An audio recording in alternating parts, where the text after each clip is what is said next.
You wake up, put on your Ray-Ban Meta glasses. You're living all in. You realize you need coffee. So you say, "Hey, Meta, how do I make a latte?" Brew 2 shots of espresso. After Meta AI gets you caffeinated, you're ready for some beats. "Hey, Meta, play hip-hop music." You head to meet some friends, but can't remember the place. "Hey, Meta, call Eva." Ray-Ban Meta glasses, the next generation of AI glasses. Just say, "Hey, Meta," to harness the power of Meta AI. Shop now at meta.com/smartglasses. I don't know if you know this, but when you don't have time to read the Washington Post, you can listen to it. Almost every article has a listening option.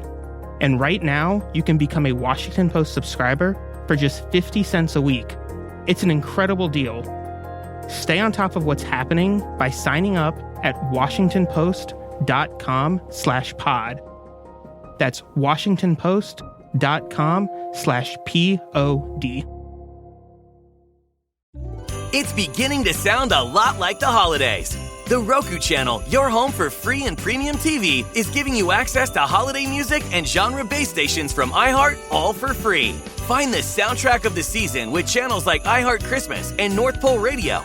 The Roku channel is available on all Roku devices, web, Amazon Fire TV, Google TV, Samsung TVs, and the Roku mobile app on iOS and Android devices. So stream what you love and turn up the cheer with iHeartRadio on the Roku channel. Happy streaming!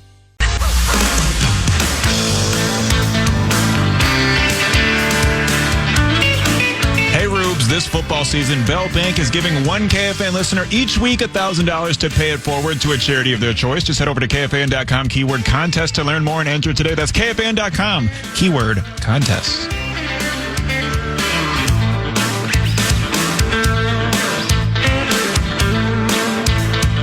Let's do a condensed version of 5-3-4, Max. What do you think? Let's do it. Time now for 5 questions. Well, actually 3, but 5 sounds like more than 4. Go Vikings, let's win this game. You'll hear us yell for more. It's now time to take an in-depth look at the state of the skull. So as we all know, the Minnesota Vikings did win 27-24 yesterday against the Seattle Seahawks, but Seattle was able to throw for over 300 yards on your Minnesota Vikings, and the Vikings now sit as the 4th worst pass defense in all of the NFL, giving up an average of 248 yards per game. Comment, is this something that you worry about against pass-heavy teams like the Detroit Lions or possibly even the LA Rams in a potential playoff match? Well, they lost to both those clubs. Those are their 2 losses. And, the Lions, it was that second quarter at U.S. Bank where they scored 3 tutties. Vikings, though, they got back into the game. Pace had the scoop and score, put them ahead. Then Detroit drove down the field one last time to win. And the Rams, I think, were very efficient in the air. Yeah, it's one of the concerns. They're not a perfect team. I mean, I do feel when I watch this club play, I feel better about this team than the 13-4 team. And the 13-4 team was similar to this club, right? Yeah. Not just record wise. I mean, that's obviously this team it looks like it's going to have even a better record, or certainly has the opportunity to. But they had a lot of one-score wins. They've had some come-from-behind victories. But I think this defense is better. You know, I still believe Donatell got too much heat. That was all his fault. When you can see right now that the personnel on this Vikings defense is eons better than what Ed Donatell had to work with. So I know people want to give B-Flow all the credit, and he deserves plenty of it. But they've got some guys that certainly know how to run his system, and he admitted so earlier in the year. He said these guys know what to do when they're out on the field. They know what we want done, and they're good at it. But yeah, it's one of those things. It's the beauty of the league. We talked about this earlier in the show. It's like, look at the Vikings. They were 13-4, and they got thumped at home by the Giants of all teams, right? So, 2 years ago when they made the playoffs. So anything can happen. But yeah, it's a passing league. And if you watched Detroit yesterday, they're hoping to get Anzalone back by playoff time. And maybe another defensive player or two that made some real contributions to the team. But even with Demo out, their running game was the Gibbs guy can flat out run. He might not be the best back in the league, but he's amongst them. So they're good and they can throw the ball. And so, Green Bay can throw it a little bit. If my guess is that the Vikings lose, it's going to be because the run game are they still second in the league against the run? The Vikings? I think they're second. They had that 2-game stretch 2 games ago where they did not perform very well against the run. They were having some trouble. But overall, they've been very good against the run. So yeah, they're still second in the NFL, only behind the Ravens. Yeah, and, there are times when you're ahead. I'd have to look at each individual game to see when were all those yards coming. Sometimes if you're up in a game, you're doing the old prevent defense. You're giving them everything between the 20s. You're just not letting them break a big play. Then you clamp down in the red zone. So maybe some of these yards are, I don't want to say they're garbage time yards, but the other team's trying to get back into the ball game, and they're piling up some extra yards because you're playing a little bit softer because you don't want to let them get behind you, get the quick score. So overall, they're rock solid top to bottom. They got their punter and their place kicker are both really good. Special teams seem to be solid. Their quarterback is playing as good as anybody in the league. They have 2 of the best wide receivers in football. Their tight end's rock solid. Line's good. Defense is good. Philadelphia, depending upon how long Jalen Hurts is. My guess is he'll be back next week. I would guess so. And if he's not, maybe out 1 week. They've clinched, so he's going to come back healthy and play. So even if they don't get the number 1 seed, they're going to be in the playoffs. I still don't know with Detroit's defense, but they can score some points. You got the Vikings. The Packers are going to be in the playoffs, right? Yeah. Looks like Washington's going to be in the playoffs. Yeah. All these teams are capable. I think it's wide open. I think it should be fun.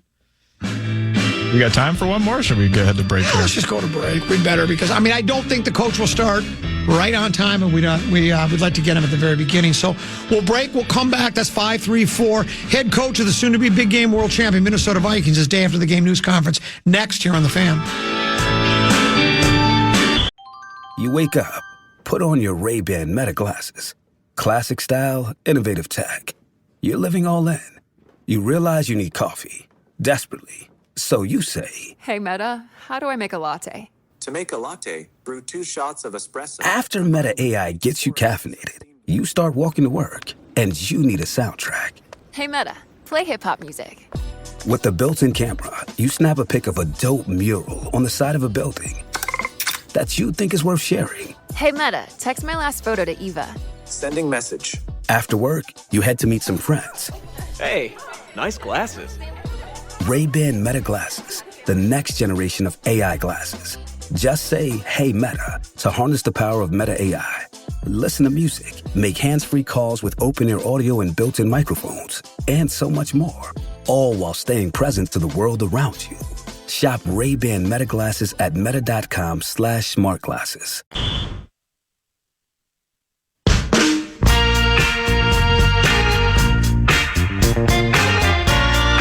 Don't miss out on the Power Trip Morning Show when they take over Treasure Island on February 6th and 7th. Be there for tons of games, laughs, and great prizes, including Vegas trips to watch the big game.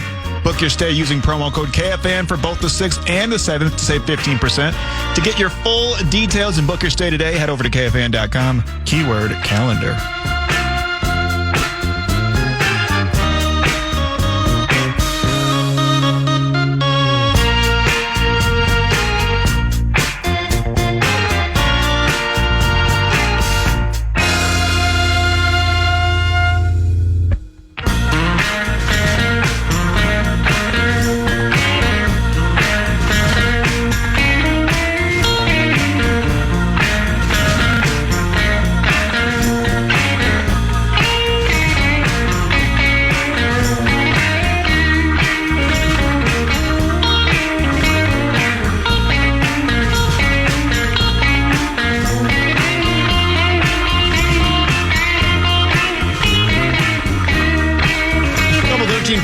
Pass, man, Progrum. I'm Common. He's Bill and Fuller. Several people have our text message in to offer up excuses for the Purple. Pace out those 2 games where we gave up 100 plus yards, and that is true. Ivan Pace's been very effective in the run game, and Cashman was out for a game or two. I'm sure that had something to do with it, but still something to keep an eye on. Indeed, it is. We're waiting for the arrival. He hasn't started yet, has he? Nope, not yet. You're monitoring that, I'm right? monitoring the situation. Head coach of the soon-to-be big game world champion Minnesota Vikings will have his day after the game news conference. The other pro winter men's sports team, did I say that right? Winter men's professional sports team might be the better way to say it. Your Minnesota Wild, they lost their 4th consecutive game the other night. Woof. Yeah, they've been, and again, they've been missing players. Their starting goalie, Gustafsson, has missed a handful of games. They brought up the Volstead kid from Iowa. He started to. I thought I saw where they sent him down because Gus has been skating again, so Gus should be back, and that's going to help the club. I mean, going before he was injured, I think he had the best goals against average and best save percentage in the league. So you're right. When you miss him, you're going to have some trouble. They were just destroyed by Winnipeg. 5-0 was the final score. That's the first time the Wild have been shut out this year. Swept. The Jets have our number, right? They're the best team in hockey. They have 49 points. And the Wild have been pretty bad against other playoff teams, other winning teams this season, Western playoff teams specifically. Wild have 44 points, and the Lanch have 40. Those are your top 3 teams in the National Hockey League, or at least in the West. They were swept by the Jets. Are we done playing the Jets? I thought I read we were swept by the Jets. How could we be done already? We're not even in. It's only the middle of December. Do they have any more games against the Jets? Not that I'm seeing. Just browsing right now. I'm not seeing any other games against the Jets. So looks like they're going to have to take the L on that one. 8 in a row and 9 of 12. I think we've lost to them. Maybe it's 4 in a row. They had our number. We're struggling against them. Our power play is just pathetic. I looked at this. This was what I saw on one of the stories, and I don't recall which website I got it from, but Winnipeg was 2 of it. I don't think our penalty kill is very good either. Winnipeg was 2 for 5 on the power play. We were 0 for 4. We were also 0 for 5 against Utah. We've had 2 power play goals in the last 8 games. It's not a formula for success. So the Jolly Green Giant will be back at the same time. I think we're both coming back on January 2nd. We'll see where the team is at that point and try to analyze what's going on. Did you see where is it the coach of the Saints took his quarterback room and put him in a deep freezer, a walk-in freezer? Yeah, I think they had their run through before the game in a freezer, and one of the players attributed their success or their future success to them having that walk through in a freezer. Yeah, to try to get them accustomed to the weather in Green Bay. What is the forecast for tonight in Green Bay? I mean, it's mild right now here in the Twin Cities. I mean, we got to be low 30s, aren't we? I think it was someone. I think could have sworn would have said my car. I thought my car said we were like at 30 or 31 degrees here. Teams will do those kinds of things. They'll do like the one that I always get a kick out of is when team is going to go on the road in the playoffs and play in a dome, and so they'll be in their own practice facility, and they'll they'll pump in the fake crowd noise and crank it up as loud as they can to get them prepared for the game. It's like, does it help? I don't know. Teams are always looking for some advantage, right? Right. Anything that they think that might help them. And sometimes I think they overthink it. I don't know if having your players locked inside of a deep freeze and going through the game plan is going to work or not. That team's a mess. I think the Saints won their first 2 games. They're 4 wins, 6 wins, something like that. I would expect Green Bay at home to win tonight. They're like 14-point favorites, too. I don't expect any stranger things have happened, but I would think Green Bay will win and keep pace. They'll go to 9. They would go to 10-4 then. That team is good. I don't think anybody would doubt that. I know we don't like it here in Minnesota, but their only losses are 2 to Detroit, to Minnesota, and then they lost to another, I think it was Philadelphia. So, I think that was in Brazil. Yeah, so it's not like they've lost to, any losing teams, and they'll play tonight, and I would assume the Packers will win that. We can never assume anything on the National Football League, but I would assume they win, and then it all comes down to the flexed game. For those of you who don't know, if you had planned to watch the Vikings-Packers, I think that had sort of been expected all along, though, that it would be flexed to the game of the week because we're getting to the point of the season where there are a lot of meaningless football games, man. 2 teams that are just going nowhere. It's a whole lot of them on yesterday. A whole lot of them yesterday. There'll be a whole lot tomorrow as the season goes down. So yeah, that's the game of the week. That's that. I'm not. I don't know. Could there be another? I know Ravens and Pittsburgh just play, but there could be another game in the AFC where you have a couple of first place teams playing. But certainly Vikings Packers is going to be the most intriguing game of all of them, I think. Yeah, and I think most of the AFC playoff picture is pretty locked in at this point. Yeah, I don't think there's matter of fact, I did glance at that this morning. Coach started yet? Not yet. Still got the music bumping. Bumping the music. Please don't do this to me. Yeah, as of right now. Here's your playoff picture right now as it is. This is your AFC playoff picture. Chiefs, Bills, Steelers, Texans, Ravens have all clinched. And now you're just Chargers, Broncos look to be the favorites. I just don't see the Colts or Dolphins catching them, do you? No, they would. The Chargers or the Broncos would have to lose twice, and either of those other 2 teams would have to win twice in a row. And the Dolphins and the Colts are about as shaky as it gets. They're inconsistent, and they're not necessarily serious teams. And they've earned their spot this season. LA's fallen off a little bit. Defense isn't playing at the same level that it was playing at the beginning of the season, but I see no reason why the AFC playoff picture would change team-wise. Maybe they can move up and down, but I can't see any of those other teams sneaking in. NFC, only 3 teams are locked in, right? Lions, Eagles, Vikings. They're all locked in. If the playoffs were to start today, Lions would be the number 1 seed. They don't start today, though. Eagles would be number 2, Vikings at 5. In the hunt, Rams, Falcons, Packers, Commanders, and then the Bucs and the Seahawks are on the bubble. When they go with these playoff probability percentages, Seahawks only a 14% chance. They need a lot of things to not only do they have to win out, but they need a lot of things to happen in their favor.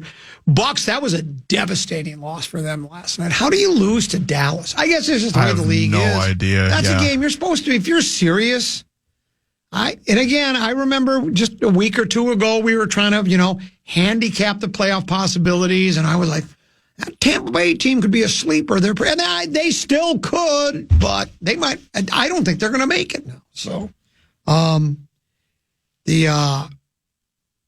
and then the Falcons go with the new quarterback. What were his numbers like? They scored a bunch of points. His numbers weren't gaudy or anything like that. It was mostly running game. It was a lot of running game, and he threw one interception that was completely not his fault. The guy basically just chucked it to the defender. It ended up being 34-7. But yeah, Penix was 18 of 27, 200 yards, and an interception. So nothing that's jumping off the page crazy or anything. But it did seem like the team was behind him. They didn't seem like there was any emotional fog behind Kirk getting benched or anything like that.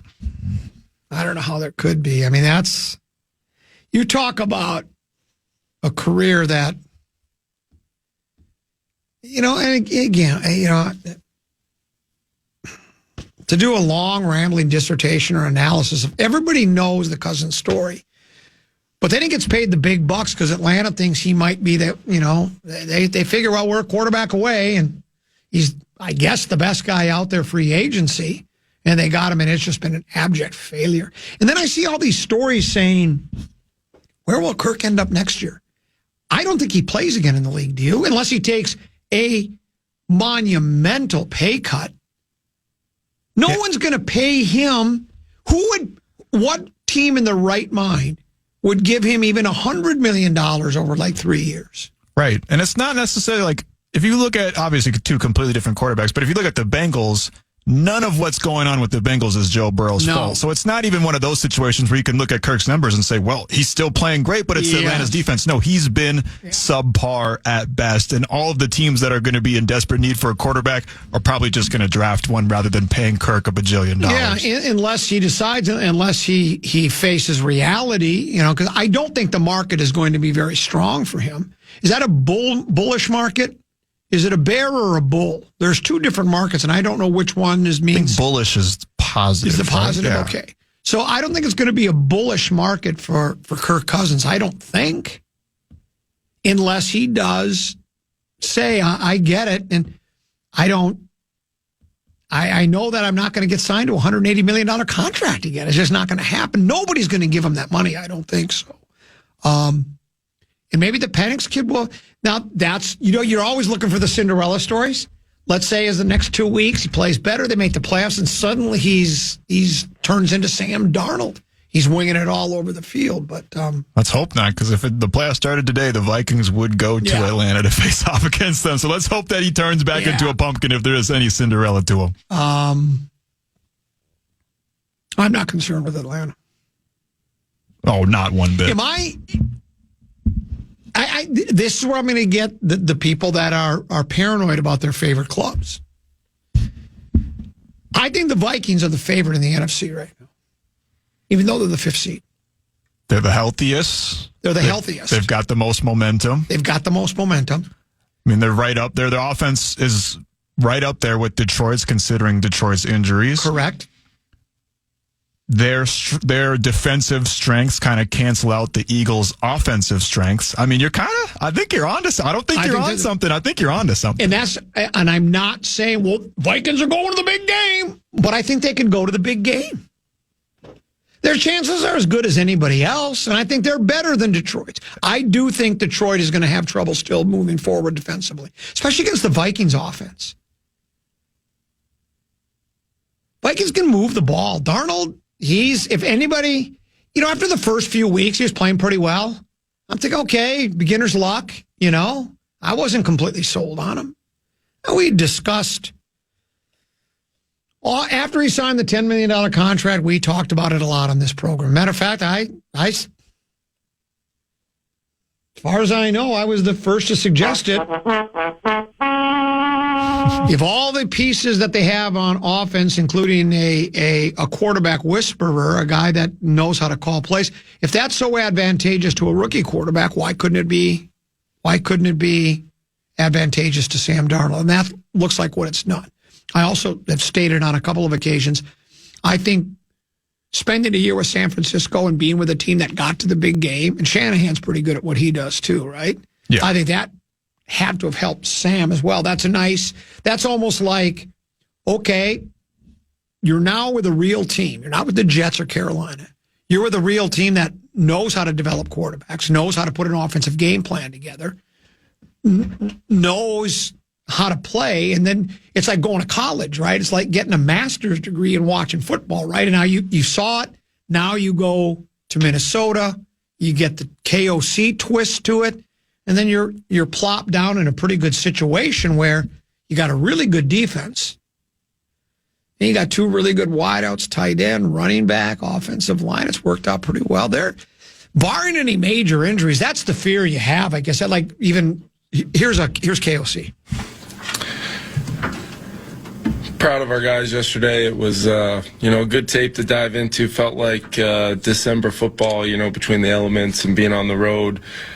Quite a bit of adversity in the game. Was proud of kind of that tough effort by our guys, and lots to still correct and improve on. But to start the month of December off the way we have, and knowing the critical time of the year it is for our team, I do think we're doing a lot of the right things and doing the things that win. this time of year, and it's going to be something we're going to have to do this week, and a unique week with the holiday. Merry Christmas to everybody, by the way, but unique week with the holiday, and also with our opponent playing tonight.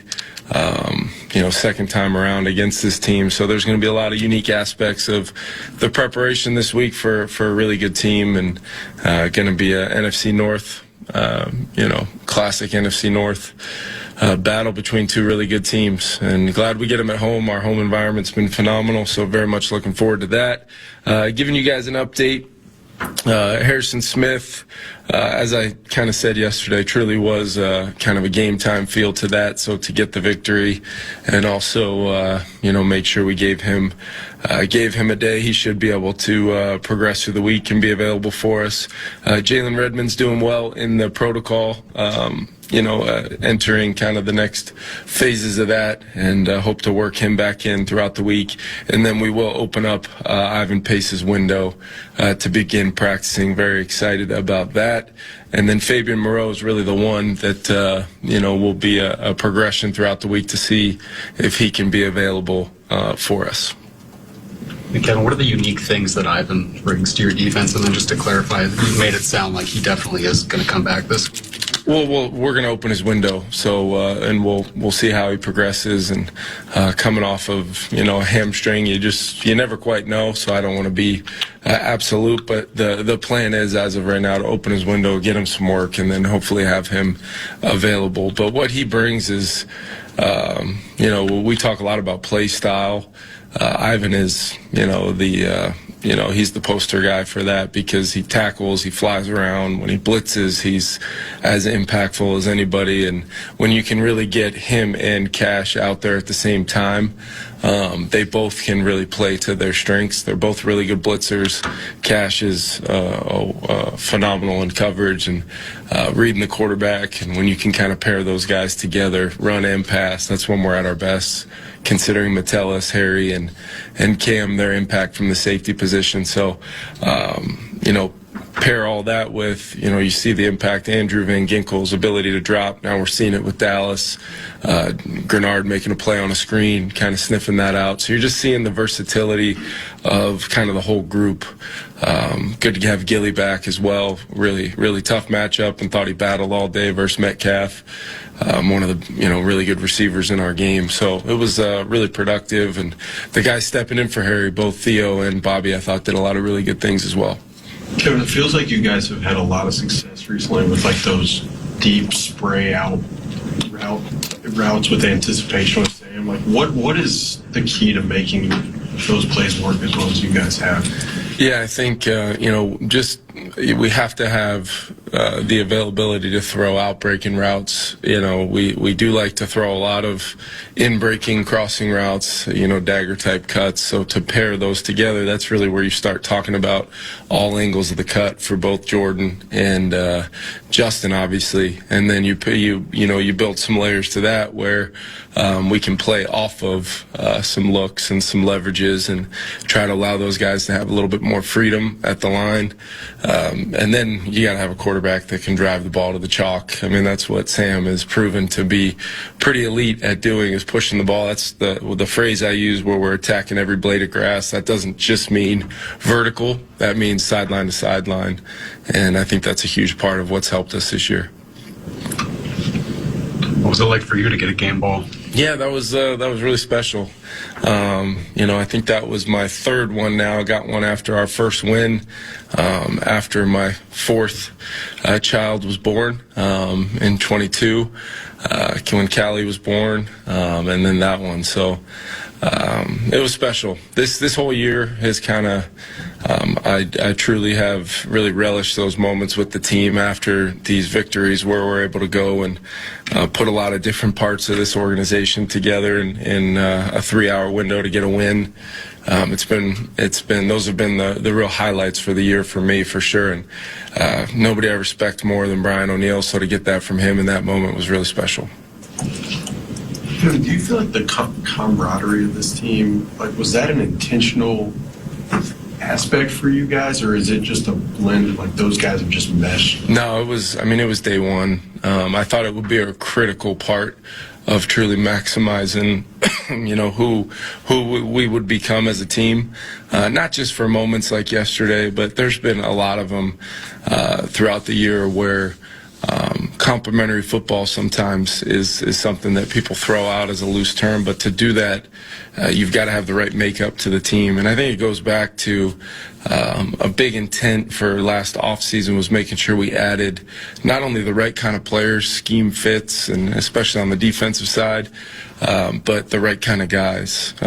Smart, tough, love football, love being great teammates, because when you have those guys and you give a message as a head coach, or you're consistently delivering that message, you see them, it starts to get ingrained. And you guys probably even notice with how they talk.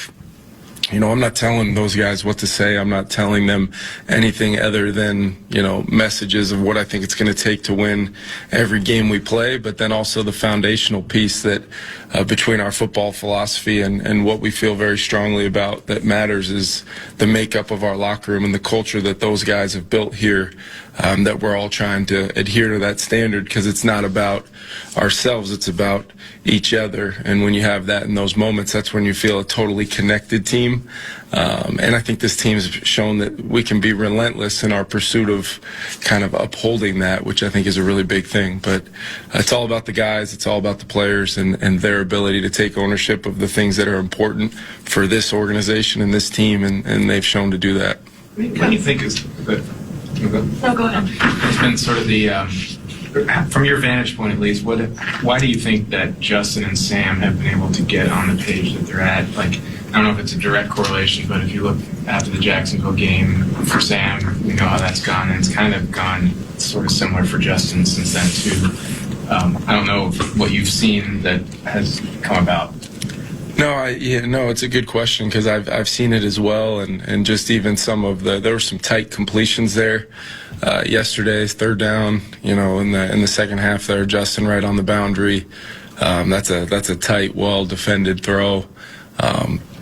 I would like to think it's time on task and the work that gets put in throughout the week and after practice and just the conversation and dialogue as Sam's gotten more comfortable, whether it's a Saturday morning meeting or, a Thursday third down day, just the dialogue between those guys that has grown. And I think Justin's just overall football intelligence, where he's come to through really all these games now, over 3 years of being defended so many different ways. Just the feel of, he's seen it all at this point. Now he's applying it to, they're not just lines on paper anymore. There's an organic kind of adjustment feel to some of the things we're doing that has kind of opened up part of the field for us that, sometimes we're attacking it, other times we're not.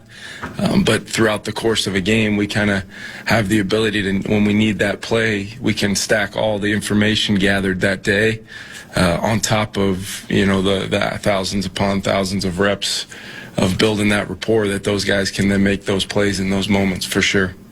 Coach, yesterday in the locker room, Cam Bynum was kind of joking that, they say that whenever Theo gets on the field, he makes a play of some sort. And I know that obviously there's an emphasis all the time on next man up, but how significant is it to have Theo and obviously a guy like Bobby too, who are just kind of at the ready if they do need to take on a bigger role? Yeah, Bobby, just speaking of Bobby first, he's been massive for me even, all season long, being on the scout team, giving us, hey, coach, if you do that out of, even on the play, we converted on the early fourth down in the game. We ran that in practice, and Bobby took it away. And my immediate dialogue was not, hey, let's get the look right. It was, Bobby, what'd you think on that? What would help it? So we made some adjustments to it that ended up playing out in the game. So Bobby's been incredible, and just to be able to be a veteran presence, that's the value of that practice squad, those veteran spots. I think we've seen that all across the board on our team this year. A lot of those guys getting elevated, stepping in, playing, and doing some really good things in all three phases. But then, Theo, you remember going back, I felt like every day at the podium in training camp, Theo had made another play and he got his hands on another ball, and he had maybe one of the best off seasons out of anybody on our team. So to see him go in there and not miss a beat and make a play to put it away, I wasn't surprised. That's just what Theo's been for us. It's just such an incredibly deep safety room. He'd be playing a lot of snaps for a lot of teams. So for him to be ready and the impact he's had in the kicking game as well has been huge. The adjustment that Justin makes on that route to take it upfield, just like how fine of a line is that for him to know when to do that, like when the safety flips his hips, and then for Sam to see it, like how much has to go right? Yeah, the good thing is progression-wise, Sam's gonna get to Justin one way or the other. Either we throw the ball away from the coverage if they want to load it up over there, and loading it up might simply be the hips of the safety. Had his demeanor been the other way, Jordan and TJ were working kind of a concept with Speedy taking the middle on the other side. But that's part of it, is if you're going to give some freedom on certain plays, like it's got to be something that systematically times up with the quarterback's feet and eyes, so that it's not just because to see, the expression, see a little, see a lot, see a lot, see a little, like that's a fine line where all of a sudden, Justin could be wide open, but to have Sam be able to see it and then be able to place the ball in those milliseconds that happen before taking, I didn't realize the type of shot he took on that play after he let it go until I watched it back. But it's got to be something where there's freedom and there's some nuances to Justin being able to do the things he does, but at the same time it's got to fit with the progression in the eyes of the quarterback, and that's where we've tried to grow from a standpoint of building it in a way, whatever the concept is, whether it's a core concept and we're just making little tweaks to it, or it's a brand new concept for the week. Nothing doesn't go through the filter of, is this going to be playable and a real op, no matter what it looks like on the tape, because that's you guys know that's my number one pet peeve, to go back in that moment and say, with the clicker this morning, hey, why didn't you throw it here or there? I don't believe in that. Generally speaking, why would a safety turn that way? I mean, when Justin's there, and I don't think any other receiver was around him, like, do you think, is it just as simple as he thought that's where he was coming? Well, we had done quite a few things with multiple guys going vertical from the field in the game at different levels. So, it's a lot of people coach, body positioning and presence in areas of the field while still trying to, like with our system, I do think people have to try to do multiple jobs at once sometimes. Speedy is pushing the middle of the field there. And, the truly having the multiple eligibles available, where Justin being one of them by himself on the backside of the formation. We started it out with 3 receivers in the boundary and then shifted. There's a lot of nuances that we're trying to apply that sometimes it might just look like, why are they doing this or that? But we're trying to see if we can elicit some, direct responses from players within coverages where they're not all the same. Not all, you can write it up on the board as this coverage, but then how it plays out, each individual team plays them differently. The adjustments throughout the game, you start to see some things where they've got some things they've got to work through to take some of the other things away we've done. So then in that moment, that play might, have a little bit better chance than if we had called it the first drive of the game, if that makes sense. You mentioned the shots that Sam took. I think it was the play before where he stayed down for a little. Yeah. What was going through your head in that moment to then turn around and call that long shot that he ended up throwing? Yeah, it was, I liked the amount of time we had left where we felt like we could still be in some standard offense there, where we weren't all shotgun, totally just drop back mentality at that point. But yeah, I checked with him, via the headset, the classic, are you okay? And he can't talk back, so I just assumed that he was. But yeah, no, he gave me the thumbs up, and and then to me, like we talked about yesterday, it was just a fantastic play. Did he emerge all right today from all the hits that he took? Yeah, no, I went down to get a coffee earlier, and he was getting massage, so I would take that as a positive. Kevin, when it comes to some of the off script or where he has to make plays, it seems like over the last few weeks he's had a lot of those, but he's also sort of towed the line of not taking risks when he does that.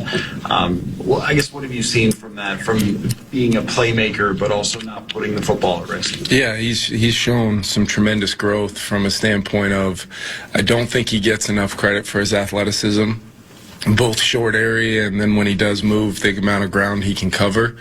So that's been impactful all season long. But, whether it's the play in the red zone versus the Colts where, he's kind of learned through some of those. He hasn't had many of them, but he's learned, down and distance, what's a positive result of this outcome and these split-second decisions that I'm having to make, and then ultimately just understanding field position, time of the game, what's the score, managing the situation of each individual play, and then knowing when he could be more aggressive than not. That comes with time. That comes with time in this offense, and I think he's, over these last few games, he's been lights out as a decision maker, but also, just in general running the offense. I think his only interception really came on that fourth down play, where, I got to give him a better play anyway, so put that one on me.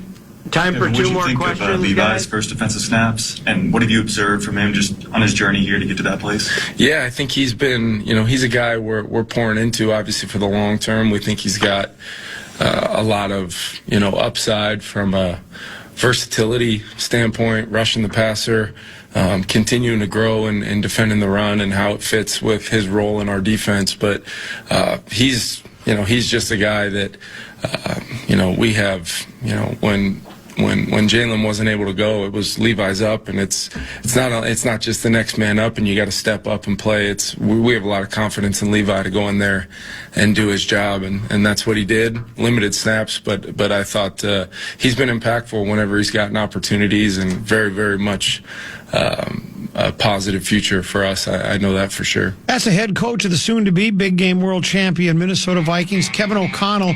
His weekly day after the game news conference. Short break, short segment, then 2 o'clock hour. It'll be Max Common. Deuce joins us for a little Distat Loud on the Fan. You wake up, put on your Ray-Ban Meta glasses. Classic style, innovative tech. You're living all in. You realize you need coffee. Desperately. So you say, "Hey, Meta, how do I make a latte?" To make a latte, brew 2 shots of espresso. After Meta AI gets you caffeinated, you start walking to work, and you need a soundtrack. Hey, Meta, play hip-hop music. With the built-in camera, you snap a pic of a dope mural on the side of a building that you think is worth sharing. Hey, Meta, text my last photo to Eva. Sending message. After work, you head to meet some friends. Hey, nice glasses. Ray-Ban Meta glasses, the next generation of AI glasses. Just say, "Hey, Meta," to harness the power of Meta AI. Listen to music, make hands-free calls with open-ear audio and built-in microphones, and so much more, all while staying present to the world around you. Shop Ray-Ban Meta glasses at meta.com/smartglasses.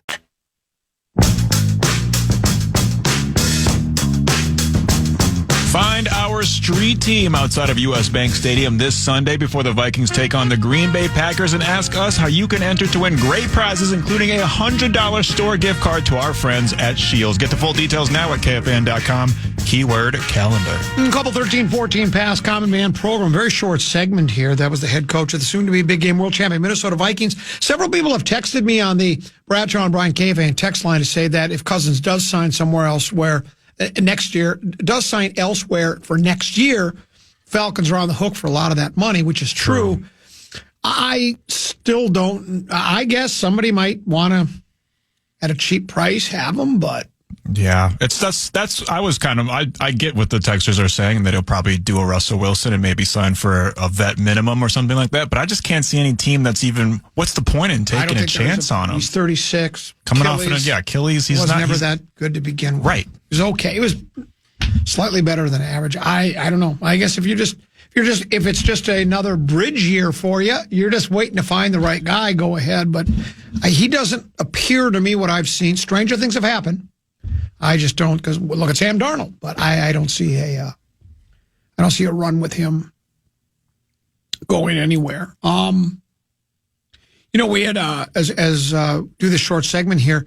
We talked earlier about how the Saints head coach took what's Rattler's first name? Their quarterback, Spencer Rattler, in some of the I think it was the quarterback room or other place. Put him in a deep freeze into a walk-in freezer in order to get the team accustomed to playing at Lambeau Field. In a related note, what we're doing here at the Fan, we're offering listeners a chance to spend 3 hours in an 8th grade middle school class to get accustomed to the Power Trip Morning Show. So that was pretty good. Do you like it? I like that. That was pretty good. Yeah. That was pretty good. Shot the morning show, the most successful program on the radio station. Why wouldn't I rip them? They're our bell cow. That's what keeps us afloat. Yet I'm ripping them. It is like reliving the 8th grade every day. You participate in it. You're part of the show. And it's great. How often are you on the show? Mondays, Tuesdays, and Thursdays as well. And then it's great. It is that similar feeling. I describe it all the time as I haven't had the feeling since I was in school of laughing at things at inappropriate times when you're not supposed to be laughing at things. It gives you that kind of feeling. It's not a shot or anything like that. It's like reliving your 8th grade. It's like reliving your school days and joking around with your buddies. It's the best. Are you on for the entire show those 3 days? Oh yeah, 5:30 to 9, baby. Monday, Tuesday, and Thursday. You've got a major part in that show. I get to be a bit part. I get to show up in the background here. They make a little cameo. Yeah, good for you. Yeah, it's a lot of fun, man. Those guys are the best. I wouldn't be doing half the things that I do in this world without those guys. They're special, that's for sure. And I share a birthday with Chris Hockey. Both of our birthdays on Wednesday, Christmas Day. Yeah, Christmas, and if I squint just right, you look like the Savior. I do. Hey. Listen, I'm not a religious guy, but I saw in the Bible it said skin like bronze. Yeah. Checks out. Yeah, that does check out. Hair like wool. That definitely checks out. Yeah. That sounds like a brother with an afro. Yeah, that does sound like a bro with an afro. That sounds like a bro with an afro. Sounds like a bro with an afro. I just had my birthday Friday. Matter of fact, I'm eating leftover birthday cake right now. Oh, and this is the kind of dad I am. My lovely wife Potato said, would you rather have a French silk pie or chocolate cake? And I would always opt for the French silk pie. Same. But I know my 2 boys like chocolate cake better than French silk pie, so I said, let's make the boys happy. Let's get them chocolate cake. So you're dad of the year every year. Well, but it's not like I don't like chocolate cake. Right. There's no bad options there. No bad options. We'll break. We'll come back. Deuce will join us next for 1 more hour to go, and then I'm done. You're filling in on the Grum on Friday and Monday? I am indeed. Friday and Monday. The Grum will be in good hands. We'll take a break, come back with more here on The Fan. You wake up, put on your Ray-Ban Meta glasses. Classic style, innovative tech. You're living all in. You realize you need coffee. Desperately. So you say, Hey, Meta, how do I make a latte? To make a latte, brew 2 shots of espresso. After Meta AI gets you caffeinated, you start walking to work, and you need a soundtrack. Hey, Meta, play hip-hop music. With the built-in camera, you snap a pic of a dope mural on the side of a building that you think is worth sharing. Hey, Meta, text my last photo to Eva. Sending message. After work, you head to meet some friends. Hey, nice glasses. Ray-Ban Meta glasses, the next generation of AI glasses. Just say, hey, Meta, to harness the power of Meta AI. Listen to music, make hands-free calls with open-ear audio and built-in microphones, and so much more. All while staying present to the world around you. Shop Ray-Ban Meta glasses at meta.com/smartglasses.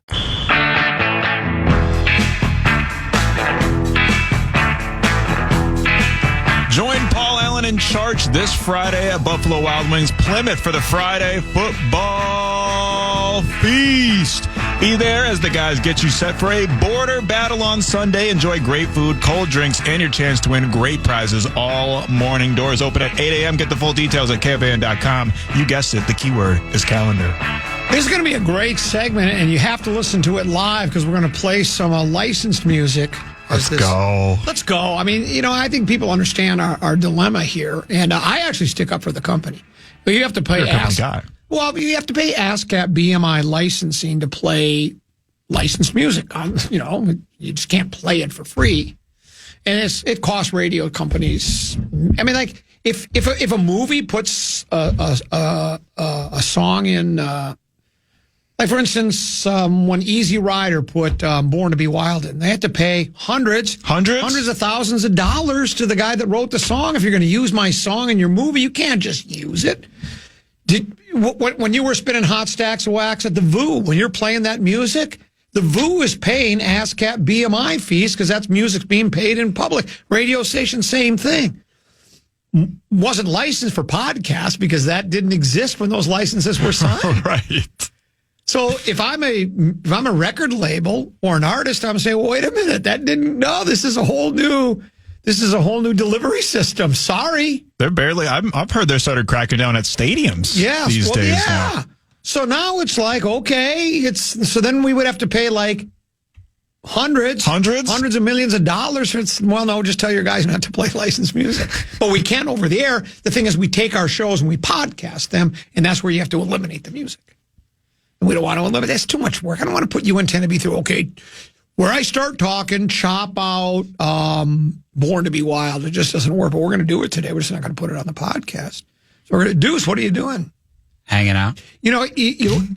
I think his fro is starting to approach yours. It kind of is. I was thinking the same thing. I'm like, hold on, Deuce, you're stealing my bit here. I'm getting it chopped off in 3 hours? I'll be over to Darren's place about 3 hours. Haircutter guy. Haircutter guy. And then I'm getting it chopped off. But I'm approaching max status. I just got kind of a mini fro going on. You got to let it grow. I should. Let it flow. Let it fro. It looks awful. Should I let Yours is fine. His looks Should I let my hair go down to my shoulders and just see what you and Mom think? Dude, do it. To borrow a phrase from Elsa, let it fro. Let it fro. Can't hold it back anymore. Let it fro. I like it. What if I pull up to a job interview? Is that from a movie, the Elsa the Lion?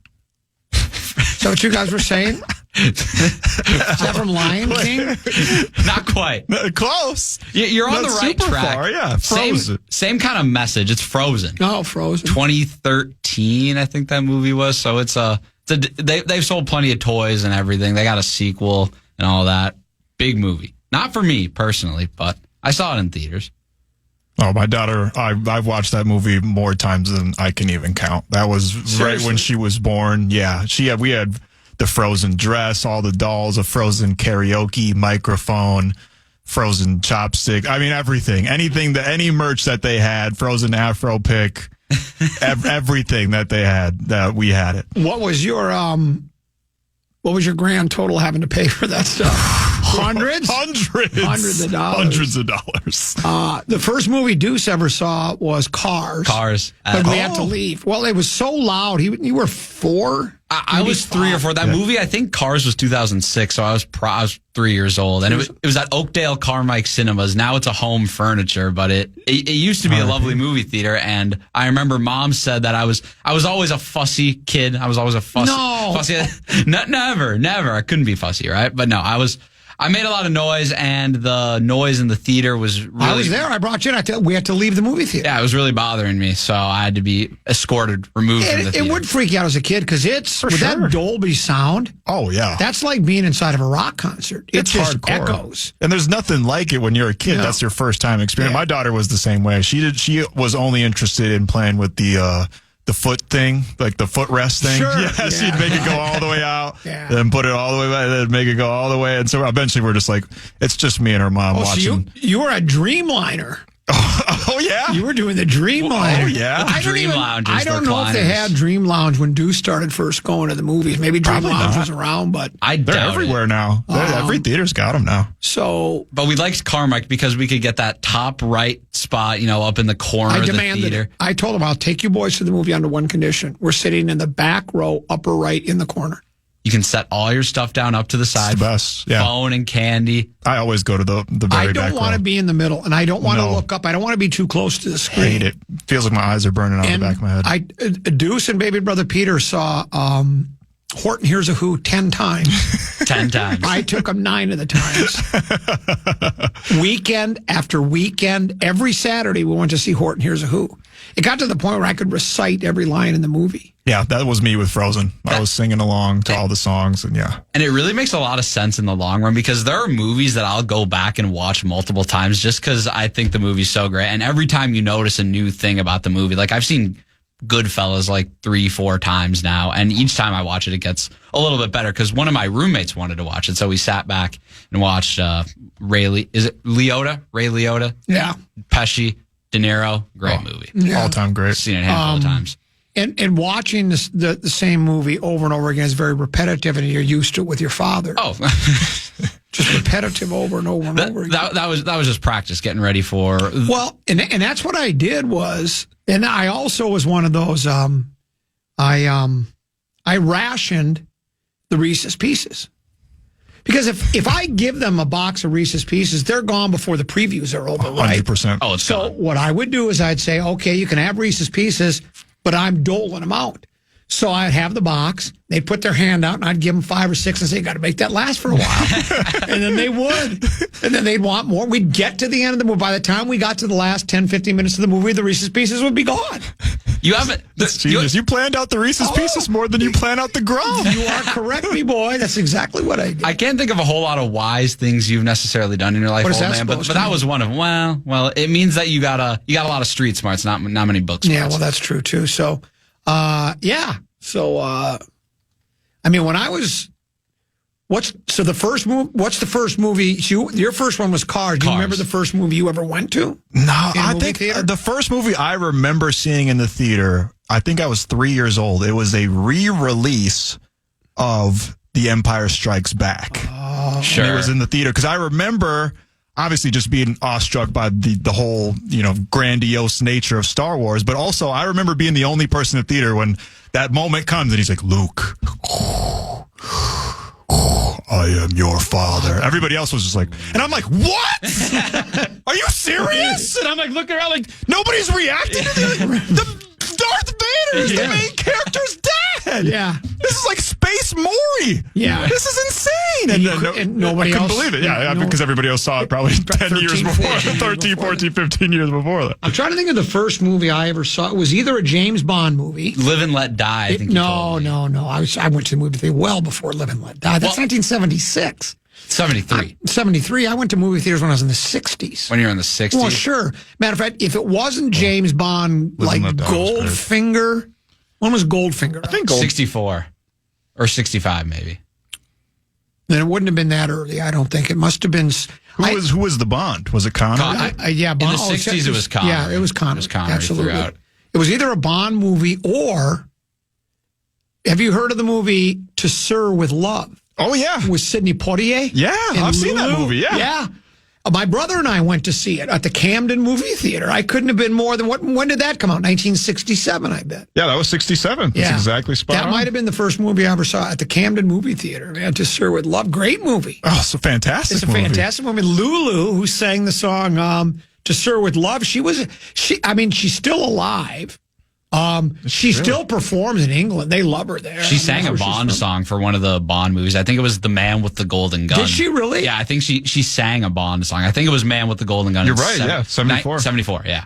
He's a Bond expert. He loves James Bond. No way. He's got the box set. He's got the book. I've read most of the books. I'm a huge James Bond guy. Yeah. I love it. Who's your favorite Bond? It's Connery. And then Craig's a close second. Craig is all time. Craig's close. But Connery's just so cool. Especially all the Goldfinger is it's definitely the most important movie for the series. Just how slick he is with the gadgets and how he worms his way out of these improbable situations. It's just so. Well, when I was a kid, the early ones, it was the oil slick that came out of the back of the car. That was the best. Yeah. Oil slick is so good. My favorite is the ejector seat when ejector seat's so good. I think he gets captured in Goldfinger and someone hops in the driver's seat and he's taking him along. Or I think a guy gets in the passenger seat and says, "Drive this way, James." And then he's going and then all of a sudden he's like, "Oh, here we go." He flips open the thing on the gear shift, hits a button, and the guy just flies out of the top of the car. It's beautiful. Well, the cheesiest special effect was, which one was it where he had the guy bite down on some type of and he blew up like a helium balloon. Oh, and then flew out of the plane. I don't think I've seen that. Oh, it's the worst special effects you've ever seen in the history of movies. I think it was Goldfinger when the guy got Goldfinger? sucked out of the plane, and then Live and Let Die. One of the guys literally exploded. I think that's the one I'm thinking. I think Live and Let Die. The guy literally got filled with air and just blew up. Because I think what happened was didn't James Bond put some kind of. He put something in the guy's mouth and hit down on his head, I thought, if I remember correctly, and exploded. And the guy and when they show him explode, he looks like he's in the Macy's Day Parade in New York City. No, I'm not kidding. He looks like that. And then he just blows into a million pieces, and you're going, James got him good there. However, Bond escapes and forced Kanaga to swallow a compressed gas pellet using shark guns, causing his body to overinflate and explode. Yeah. You can't beat it. And you watch it, you go, you got to be kidding me. Now, I bet if you did that today with the special effects, it would probably look real. Oh, yeah. This, I'm serious, it looked like a Macy's Day Parade balloon guy. But it looked like the guy, but it was the Bond stuff was pretty good. Genius. So. I remember the first time I watched it, I was just in tears laughing. It's just so good. Those older ones are hilarious. The Blu-ray box set is one of the best. That was a Christmas gift, or maybe it was a birthday gift. It's kind of potato because I'm a New Year's baby. But that was one of the best gifts I've ever been given. Yeah. Well, sure. Santa was good to you. By the way, you're getting ripped. Oh, yeah. No, Max is. Max? Me? It says Darth Vader is Luke's father. Thanks for the spoiler alert.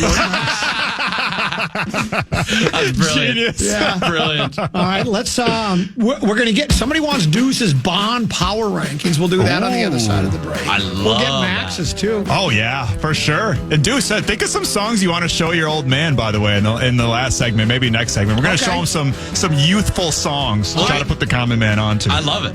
Can you bump back with, the James Bond theme song? Oh, yeah, I got that. And who's the guitar player on that?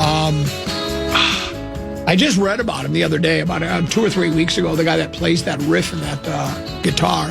It's simply brilliant. Vic Flick? Is that his name? Victor Harold Flick. Yeah. Vic Flick. What a sweet name. Oh, yeah. And he's the one that plays that. How about that? I mean, if you've got no other claim to fame, then you're like, God, I wonder who played that opening guitar riff. It was me. That's me. He just died earlier this year. Yeah, exactly. That's probably how I stumbled across it. Yeah, just a month ago. We'll take a break. We'll come back with more after this here on The Fan. I don't know if you know this, but when you don't have time to read the Washington Post, you can listen to it.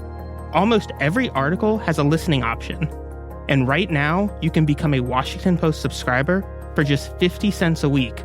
It's an incredible deal. Stay on top of what's happening by signing up at washingtonpost.com/pod. That's washingtonpost.com/pod. It's beginning to sound a lot like the holidays. The Roku channel, your home for free and premium TV, is giving you access to holiday music and genre-based stations from iHeart, all for free. Find the soundtrack of the season with channels like iHeart Christmas and North Pole Radio. The Roku channel is available on all Roku devices, web, Amazon Fire TV, Google TV, Samsung TVs, and the Roku mobile app on iOS and Android devices. So stream what you love and turn up the cheer with iHeartRadio on the Roku channel. Happy streaming! Hey loves, it's Paris Hilton. Are you ready to live your best life this holiday season? Well, I've got the ultimate holiday giveaway just for you. Go to parishilton.com/giveaway to win a fabulous gift basket filled with handpicked faves from my gift guide. From my iconic cookware and chic apparel to glam goodies from my go-to brands, this bundle has it all. Don't wait. Enter now at parishilton.com/giveaway. Good luck and happy holidays. Keep living. That's hot.